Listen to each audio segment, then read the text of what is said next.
Okay, so we're going to prove definitively in this series that flat earthers are unstable with their understanding of science after the third grade. Third grade is the last grade level of science understanding that Flerfs and globbies can be considered speaking the same language.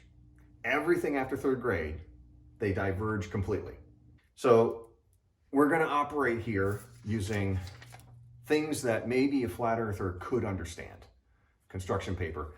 So this is my little construction paper image of a sailboat cut out, sails, keel. Keel is important. It kind of helps you understand the weight vector. The weight vector is down. So we're going to use this line here as the surface of the earth. And I drew a dotted line up here, which is a set distance above the surface of the earth, and it has a certain air pressure that we want to operate at. Let's call that 10,000 feet or something like that. And that's where we're going to set all of our other demonstrations from.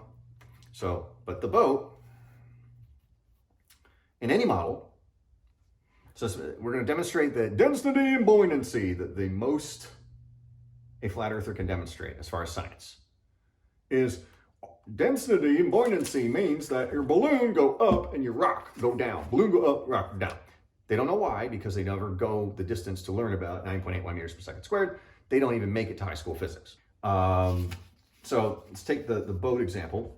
Do we all agree, any model, straight, flat, doesn't matter, that the center of mass on a boat has to be below its center of buoyancy? As in, if you put too much mass up on top of the sails, say here's your little crow's nest up here, you took all the mass, you put the diesel engine to back up the sailboat, right? You're this 1,000 kilogram diesel engine, and you stuck it way up here. What's going to happen to your boat? It becomes unstable. Stability. Center of mass must be lower than center of force of buoyancy, semicolon, center of force sub lift. Force of buoyancy, force of lift. Now, we're not going to talk about unstable aircraft. It is true that there are aircraft that are unstable intentionally to do wild-ass maneuvers, but stable aircraft, they don't. They have a center of mass that is lower than the center of buoyant force or the center of lift. So let's start with the boat. Buoyant force pushing it up, right? Buoyant force lifts. So also, second postulate here is that F sub B equals weight. Per Archimedes' principle, force of buoyancy equals the weight, right? Displacement is displacement. Force of buoyancy, acceleration upwards equals mass times gravity. And because you know the displaced amount of water, you know the displaced amount of mass of the boat. Just weigh the water. So, but we agree that because mass appears in both areas, and it's two different accelerations, one's gravity, one's the equal and opposite force of gravity, pushing upwards, force of buoyant force, mass times acceleration upwards, and weight, mass times gravity. Under any model, this hasn't anything to do with curve yet. Curved surface, flat surface.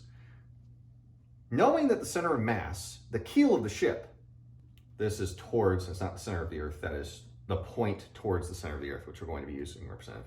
Over here, it's going to be a different point. It's going to be here, and over here, it's going to be here, depending where you are. But point being, if the keel of the ship, with the mass of the large diesel engines, fuel tanks, large liquid stores like your beer, if this is a long distance journey, foodstuffs, you're going to put that low in the boat, because if you put it too high in the boat will what? It'll capsize. Stability requires center of mass to be below center of buoyant force. You need to be deep enough in the water to displace enough mass to get enough buoyant force. The ship sinks into the water until buoyant force equals weight. So the keel, because it must sink down into the water a certain depth, will follow. Say, this doesn't have to be a curved earth.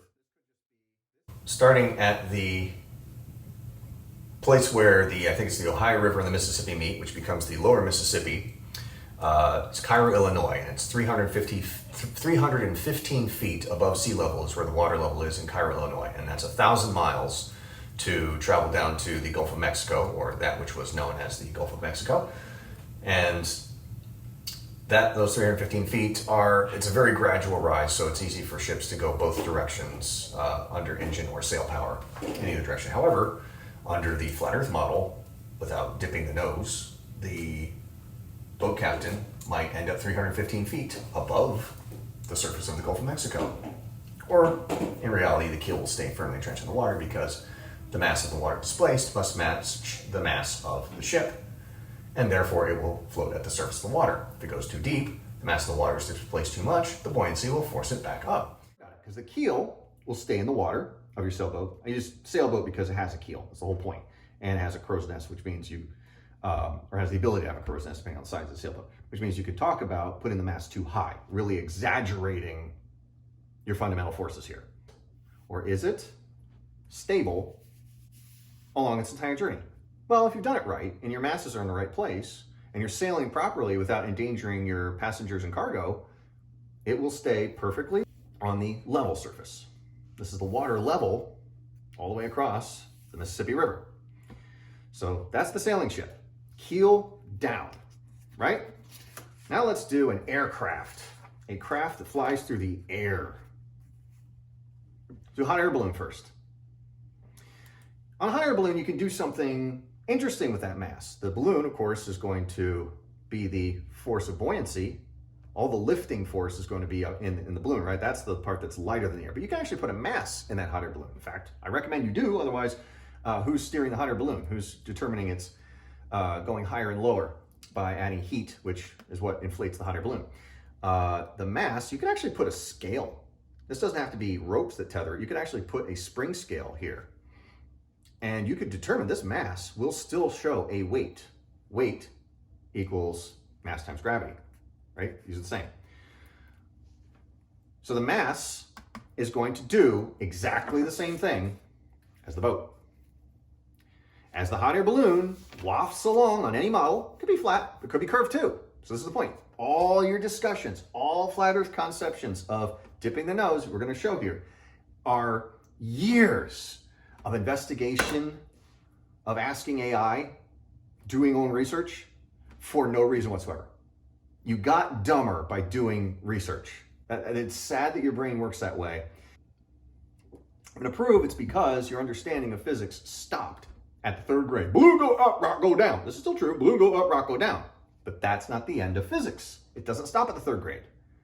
You continue through sixth grade geometry, which using a straight line, you can determine things about a curve. So the balloon go up, rock go down. We have no common ground beyond that. Why balloon go up and rock go down is explained in high school physics. 11th, 12th grade AP physics, or college level if you didn't take it in high school. Physics 101, Physics 102. That explains all this. You put a scale here, the mass is going to want to go which way? Down. You put a spring on your kitchen scale, those weight scales that they used to use when you put your vegetables on. Your mass on this balloon could be on a giant spring scale, and it will determine a weight. When it's stable, this balloon will show a weight on that mass. That mass is going to want to bob with see this dotted line, that's all the same distance from the surface of the earth, because that's how you determine air pressure. Distance from the surface of the earth. It's going to follow this, and this is always going to feel like down. You go from England all the way to Australia, the whole way around. Let's do all the way around. The mass will always, under this model, be pulled towards the earth. Down, that's down. This is down. This is down. This is not down. See where this is going? These people stopped understanding anything scientific. They claim they are a brain trust on TikTok of physics, and they are the real physicists, and they are doing the real science, and science isn't science, it's TikTok is. Their understanding of physics stopped at the third grade. Balloon go up, rock go down. What density, buoyancy? Don't need no gravity. These equations show up in 11th and 12th grade because you have to have done not just the geometry, but you have to have done algebra. You cannot do, some trigonometry helpful as well, but you have to have done algebra to understand all these letters substituting as numbers. You can't not have done algebra. So algebra comes in, what is it, 9th grade? So are flat earthers able to operate at a 9th grade level? No, we already know they can't operate at a 6th grade level. Balloon go out, rock go down. That's it, that's all they know.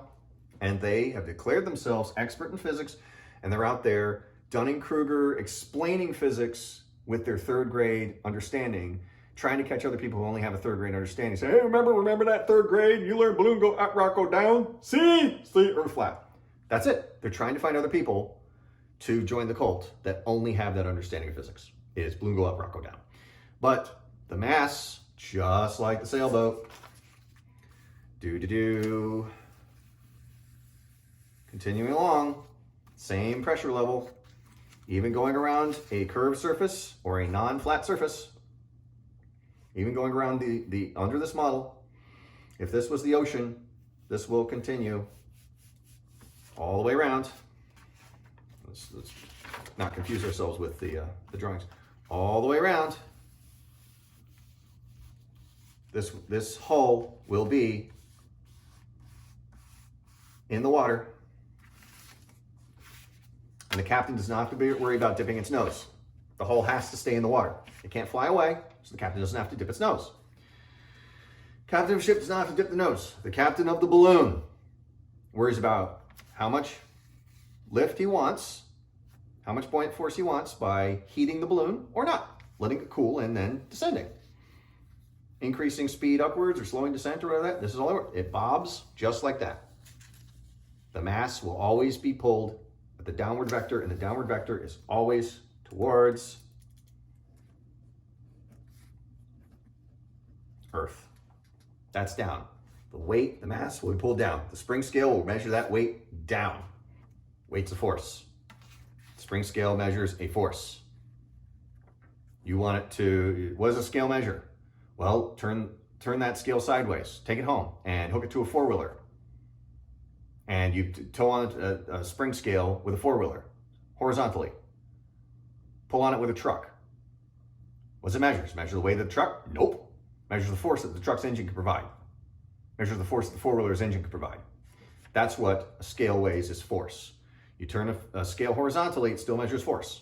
It's just a force gauge. Scale is nothing special. It doesn't know your density. It doesn't know your buoyancy. It knows force. This measures weight, with F sub W, or W, either way, equals M times G. So that's the balloon. Let's do dirigible. The Zeppelin. Dun, dun, dun, dun, dun, dun, dun, dun, dun, dun. Same thing. Now we're not even talking about just floating, wafting through the air. We're talking about powered flight. Dirigible is the same as a hot air balloon, except it's powered flight, right? Has a gondola under it. Mass pointing down. Same thing with a sailboat. You put the mass on top of the dirigible, what's it going to do? It's going to invert over this surface. But don't worry about it inverting going around the sphere. It's going to invert right there. You can't put that mass higher than its center of buoyancy. Its center of buoyancy is going to be the center of the balloon. That's the center of buoyancy. Center of F sub buoyancy. Let's do that. Let's keep ourselves consistent. Center of F sub buoyancy. F sub buoyancy is the force pulling it upwards. The displaced air, just like displaced water, is pushing it higher. Density and buoyancy plays into water denser than air. Absolutely. Nobody disagrees. The globe does not deny density of water being greater than air. The globe doesn't deny that the density of air lower is higher. That's how the dirigible works. But what the globe explains, which flat Earth isn't going to bother with, is that the center of mass, the gondola for the dirigible, has to be,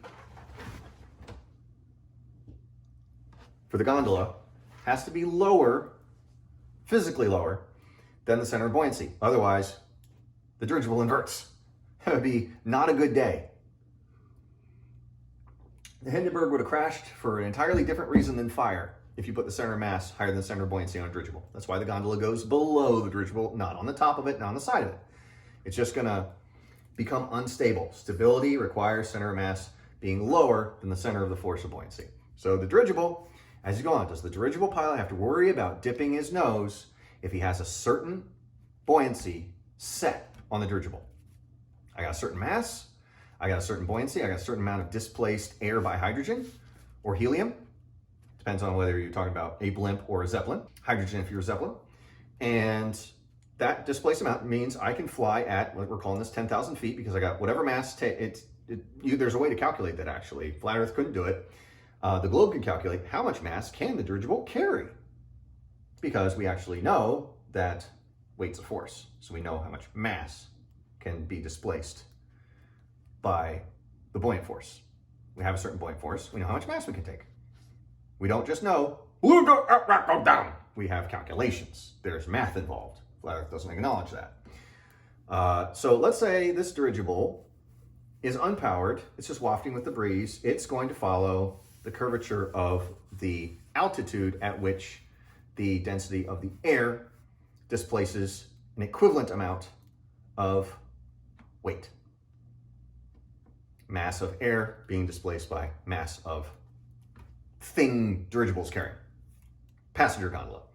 So if it's just wafting, it's going to do the same thing. If it's just wafting, it's unpowered like the hot air balloon. Does the captain of the dirigible have to dip the nose of the dirigible? Nope.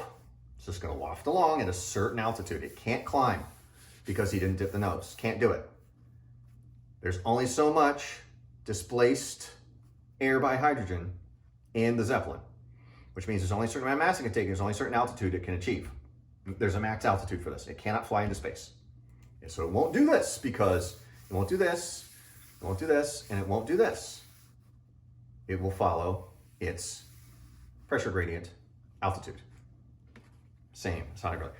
Let's give this as much power as a Cessna, or as much power as it flies. So this is a super streamlined, let's put a pointy nose on it. Super streamlined dirigible. This is one of those steam puck dirigibles, right? And we're gonna give this a lot of power. So much power, in fact, that it flies faster than a Cessna. This flies at like 120 knots or something like that. Still, can the dirigible fly off into space? Under any model. Is it even capable of doing it? No. It's still going to, the pilot will not have to dip the nose, because the weight vector will still be pointing down. The weight vector will be pointing down here. The weight vector will be pointing down here. The weight vector is like a plumb bob. When your center of mass is lower than your center of buoyancy, your weight acts like a plumb bob and it keeps it pointing towards the center of the Earth.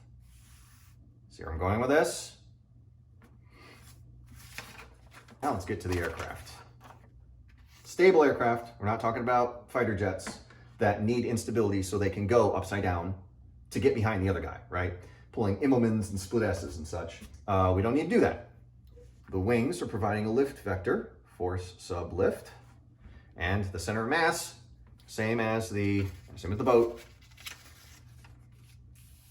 Also, when she wasn't mated with the space shuttle, they had to place extra ballast into the plane as the center of gravity was otherwise outside of its limits. Just fine in a fighter jet, not fine for a passenger aircraft where what you really want is stability for the sake of safety. We're not daredevils here. We're just trying to fly stably. So I know, center of pressure, center of mass, it's going to be a different diagram for the sake of nose to tail balance. But this aircraft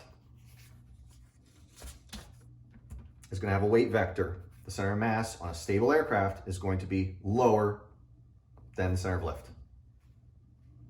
Otherwise, it's going to want to invert the weights and balances right. The plane, the dirigible, despite the fact that one is using quickly through the air to generate lift and the other one's just using its own buoyancy, doesn't matter. The weight vector on the dirigible, the mass slung below the aircraft, is going to mean that it will always point down, which means it will follow a curve without the pilot having to dip its nose.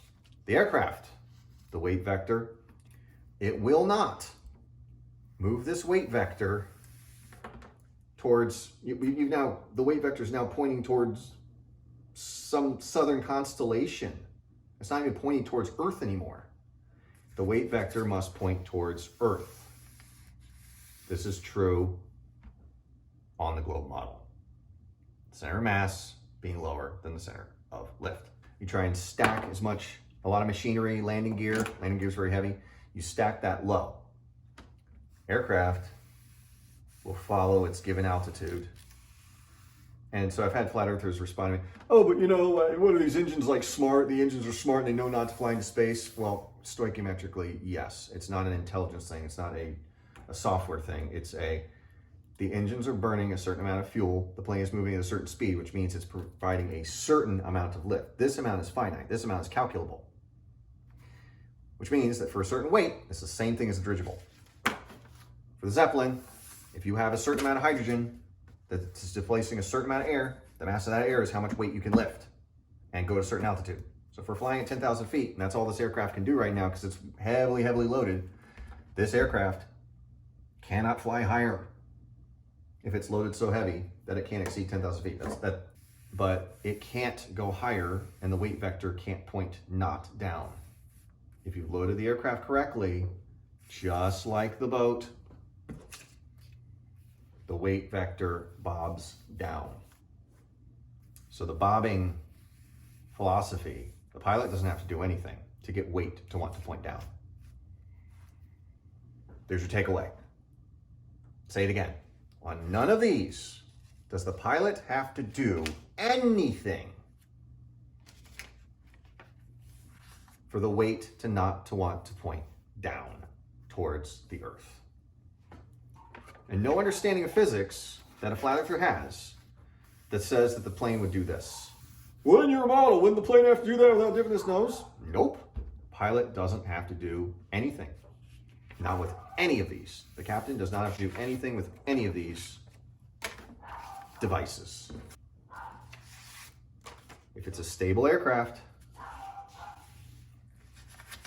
even a balloon is an aircraft, or a stable, what's my boat? Or a boat. Or a stable boat,